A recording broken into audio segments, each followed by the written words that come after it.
আসসালামু আলাইকুম রহমতুল্লাহ। আমাদের মাঝে ফিরে আসলো আবারও ১ বছর পর পবিত্র আরাফাতের দিন।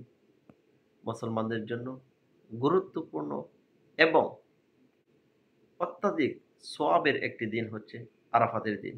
যেদিন আল্লাহ তাআলা তার বান্দাদেরকে ক্ষমা করে দেন এবং রোজা রাখার বদৌলতে আগে পিছের গুনাহসমূহ ১ বছর পর্যন্ত ক্ষমা করে দেন। সুতরাং উম্মতে মুহাম্মাদের উচিত যে এই দিন যেন রোজা রাখে। এটা নবী আলাইহিস সালাম সাহাবায়ে কেরামদের সুন্নাহ।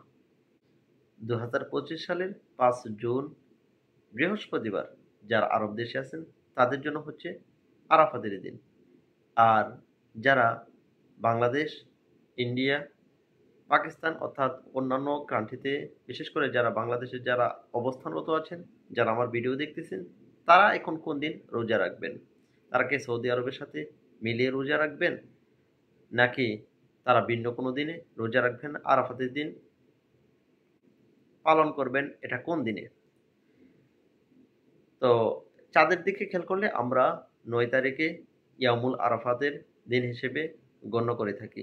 তাহলে সেক্ষেত্রে আরব দেশে যেহেতু যেদিন ৯ তারিখ, বাংলাদেশে সেদিন ৮ তারিখ।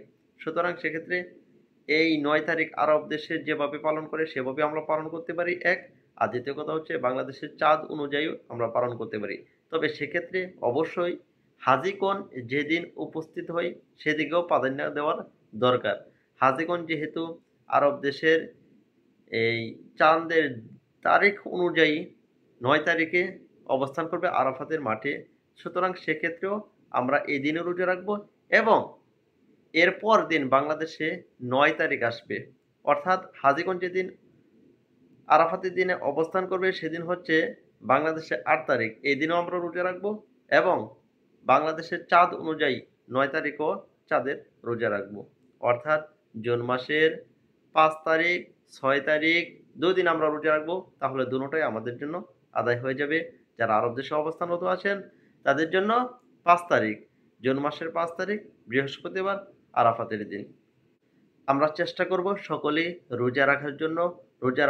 রোজা রাখলে শুধু আধ্যাত্মিক উপকার বিষয়টা এরকম না এবং শুধু সওয়াবের ভাগে বিষয়টা এমনও না, আমাদের শারীরিকগতভাবেও এটার বহু উপকারিতা রয়েছে।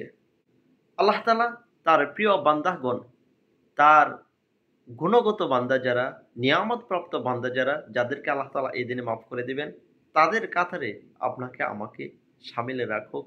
দোয়া করি আপনার আমার ছোট বড় সকল ইবাদতগুলো কবুল করুক। আমরা সকলে এক মুসলমান, অপর মুসলমান, বিশেষ করে মাজলুম যারা আছে তাদের জন্য আমরা দোয়া করব। ইনশাআল্লাহ।